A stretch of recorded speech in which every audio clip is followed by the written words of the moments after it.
On Christmas Eve of 2024, a small spacecraft did something no human-made object had ever done before. It plunged directly into the outer atmosphere of the Sun, into the searing, million-degree halo of plasma called the corona, flying closer to a star than anything humanity has ever built. It was hurtling at a speed so extreme that it could have crossed the entire United States in about 20 seconds. And then, for 2 long, agonizing days, there was silence. Mission controllers on Earth had no idea whether their spacecraft had survived or whether it had been vaporized in the inferno. And then, late on December 26th, a faint signal arrived. A simple beacon tone crossing millions of kilometers of space. It meant just one thing: it's alive. The little probe had flown through the fire of the Sun and lived. Today we're going to tell the story of the most extreme journey ever undertaken by a machine. The spacecraft that touched the Sun. How it survived temperatures that would melt almost anything.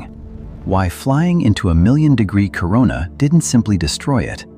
How engineers solved a problem that sounds physically impossible. And what this daring little probe is teaching us about the star that gives us life. Let's go. The spacecraft is called the Parker Solar Probe.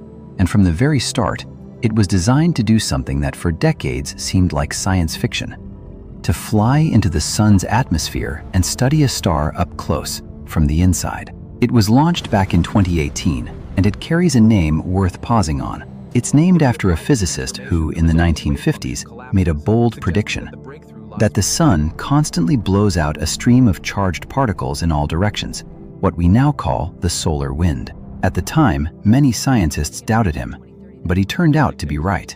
And in a beautiful turn of history, he lived long enough to see the spacecraft bearing his name launch toward the very star whose secrets he had unlocked. The first time a NASA mission was ever named after a living person. There's something deeply human in that detail. When this physicist first proposed the idea of the solar wind in the late 1950s, it was so radical that reviewers tried to block his paper from being published. Established scientists told him he simply didn't understand how space worked. He stuck to his calculations anyway. Within a few years, spacecraft measurements proved him right. The solar wind was real, exactly as he'd described. So decades later, when this probe was launched to fly into the source of that very wind, naming it after him wasn't just an honor. It was a kind of vindication written across the sky. He watched the launch in person, an old man seeing his lifelong idea finally carried to the star itself.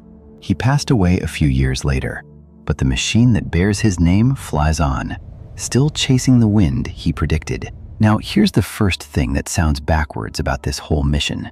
You might think that flying to the Sun is easy.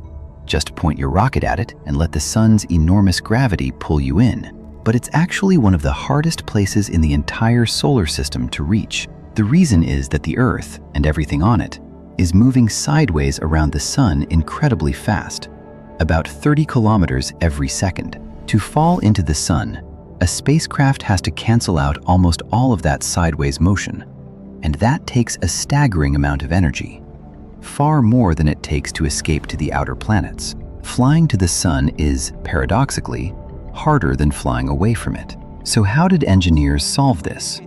With a brilliant cosmic trick. The probe couldn't slow itself down enough with its own engines, so instead, it used the gravity of another planet, Venus, as a kind of brake. Over and over, the spacecraft swung past Venus, and each close pass stole a little of its orbital energy, shrinking its looping path and letting it fall a bit closer to the Sun. It did this 7 times over several years, with each flyby tightening the noose, drawing the probe nearer and nearer to its target. It was a slow, patient gravitational dance, using a whole planet as a tool to inch its way toward the fire. What's remarkable is how counterintuitive this maneuver is. When the probe swept past Venus, it didn't use the planet's gravity to speed up, the way these flybys are usually pictured. It used it to slow down, in a sense, by handing off some of its orbital energy to the planet. Think of it like dragging your foot to slow a spinning merry-go-round. A tiny bit of the planet's vast motion is traded back and forth, and the spacecraft's looping orbit gets a little tighter each time.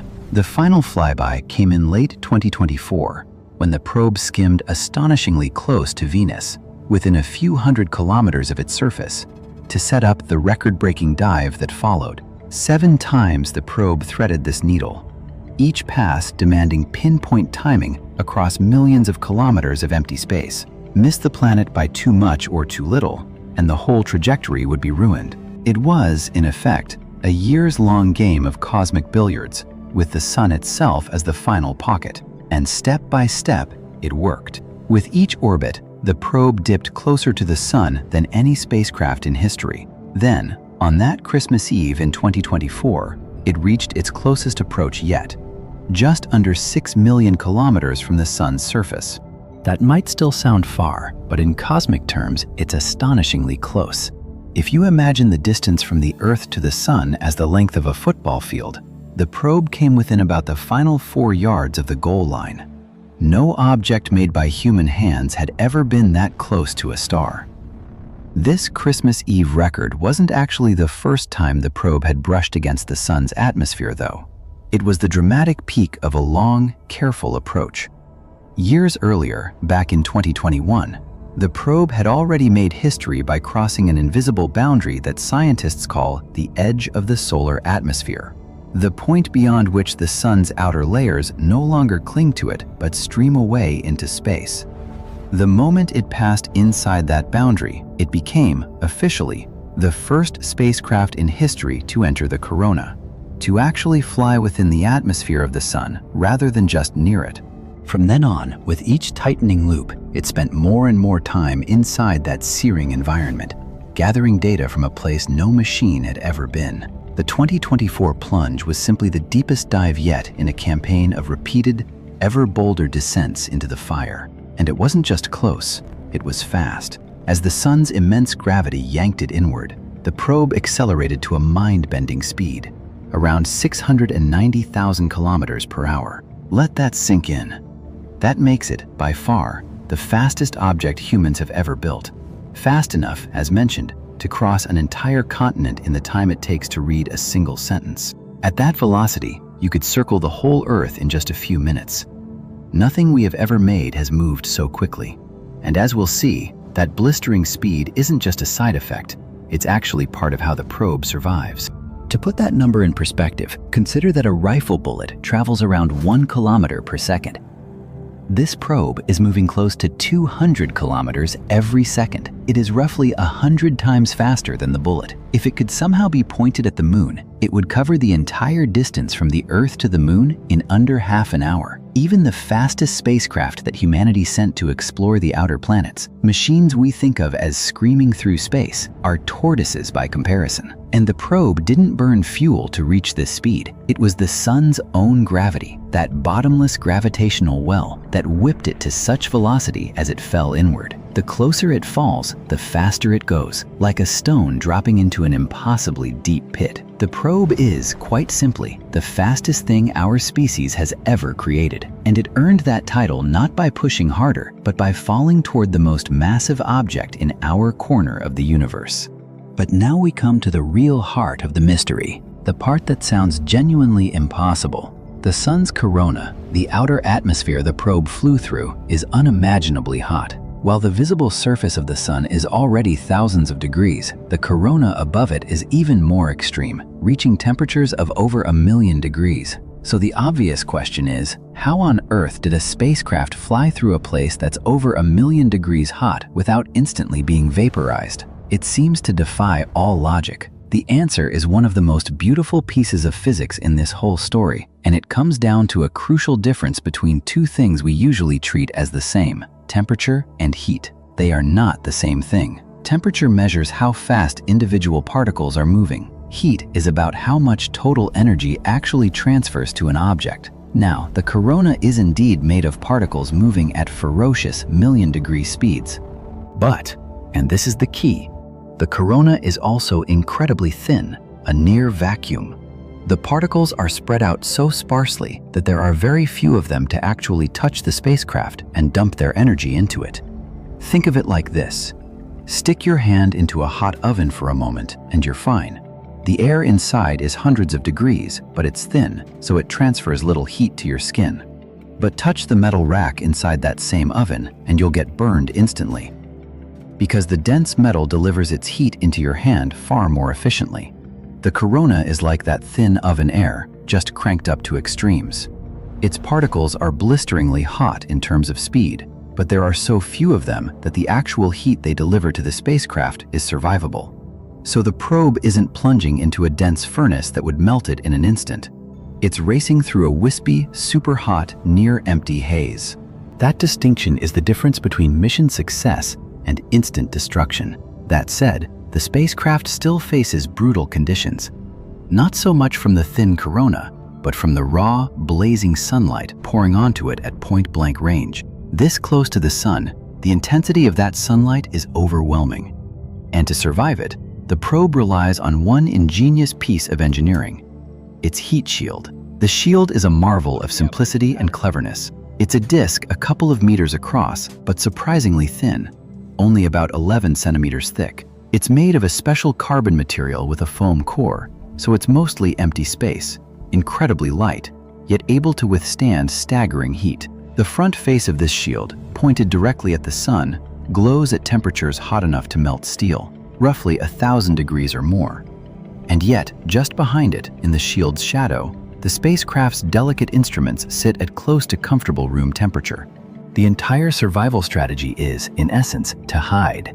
The probe tucks its precious cargo of cameras and sensors directly behind that shield, keeping them in a tiny, perfect pocket of shade, while the shield itself takes the full fury of the sun. As long as it keeps that shield pointed exactly at the sun, it lives. If it ever slipped and exposed its body, even for a moment, it would be destroyed. And that raises a frightening problem of its own. This close to the sun, the spacecraft is far too distant for humans to control in real time.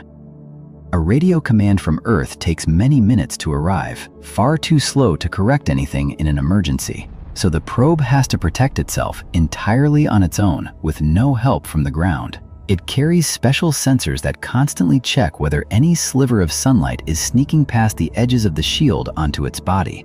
The instant they detect a stray beam, the spacecraft automatically nudges itself back into perfect alignment, tucking itself fully back into the shadow, all in a fraction of a second, all without being told. In effect, the probe is an autonomous firewalker, flinching away from the heat by reflex, because by the time we on Earth could even see a problem, the spacecraft would already be gone. Its life depends on its own split-second reflexes, repeated millions of times, flawlessly, in the most hostile environment any machine has ever entered. And here's where that incredible speed comes back into the story. Remember, the probe is moving faster than anything humans have ever built. That's not an accident. It's a survival tactic. The plan is to spend as little time as possible in the worst of the heat. The probe whips through the closest, most dangerous part of its orbit in a matter of hours, racing through the fire before the heat can fully soak through and overwhelm it. It's a bit like passing your finger quickly through a candle flame. Do it fast enough and you won't get burned. Move too slowly and you will. So the spacecraft dives in, grabs its precious measurements at tremendous velocity, and then swings back out into the cooler distance to cool off and beam its data home, before diving in all over again on the next orbit. So why go to all this trouble? Why hurl a spacecraft into the fire of a star at all? First, it's worth appreciating what it even means to touch the sun.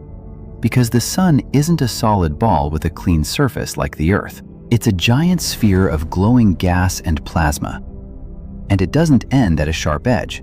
It simply fades away. The bright disk we see in the sky is just the layer where the gas becomes thick enough to block light. Above that, stretching millions of kilometers out into space, is the corona.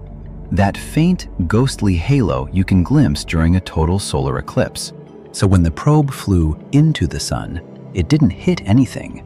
It crossed into these outer atmospheric layers, the realm where the sun gradually dissolves into the wind that blows through the solar system. There's no shoreline to a star, only a slow fading from blazing plasma into empty space. And somewhere in that fade, our little probe went swimming. The sun, despite being the most important object in our sky, still hides deep mysteries that we can only solve by going there. For one, there's a genuine puzzle that has baffled scientists for decades. The corona, the sun's outer atmosphere, is hundreds of times hotter than the surface beneath it. Think about how strange that is. It's as if the air got hotter the farther you moved away from a bonfire. Something out there is dumping enormous energy into the corona, heating it to millions of degrees, and for a long time nobody knew what. By flying directly into it, the probe can finally measure what's happening on the spot. This is genuinely one of the great unsolved riddles in all of physics. Everywhere else in nature, things get cooler as you move away from a heat source. Step back from a campfire and you feel less warmth, not more. Yet the sun does the opposite. Its visible surface is already searing thousands of degrees, but the thin corona floating above it is hundreds of times hotter still. Some hidden mechanism must be pumping energy upward and dumping it into that outer atmosphere. And figuring out what does that has frustrated scientists for the better part of a century. You can't solve it from far away, squinting through a telescope. You have to go to the corona itself, put your instruments right inside it, and catch the process in the act. That, more than anything, is why we built a machine capable of surviving in there, to be a detective at the scene of the crime. It's also there to understand the solar wind, that stream of particles the spacecraft's namesake predicted. This wind washes over the entire solar system, including Earth, and when it's violent, it can trigger powerful space weather storms that disrupt our satellites, our power grids, and our communications. By sampling the solar wind right where it's born, at the source, the probe helps us understand and one day better predict these storms. And it has already made discoveries. Flying through the corona, it found strange zigzag kinks in the sun's magnetic field, sudden reversals that may hold the key to how the solar wind gets its energy. These are measurements taken from a place humanity had never reached. Fresh information about the very edge of our star. It's worth pausing on what those record-breaking encounters are actually like for the team back on Earth, because they capture the sheer audacity of the mission. During the closest part of each dive, the probe is completely out of contact.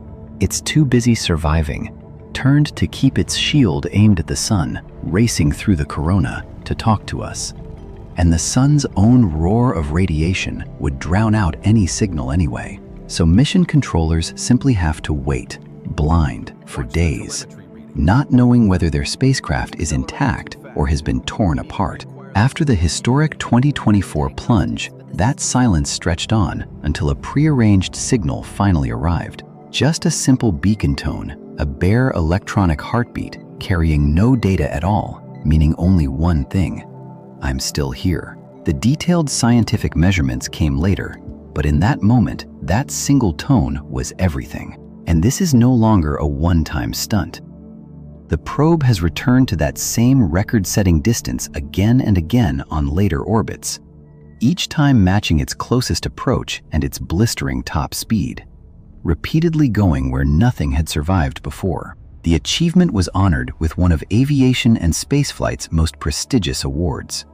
And that brings us to the thought worth ending on. For all of human history, the sun has been the great untouchable, a blazing god in the sky, a source of life and warmth that no one could ever approach. We watched it, worshipped it, studied it from afar, always at a safe and respectful distance. And then, with a small probe wrapped in a sliver of carbon, we did the unthinkable.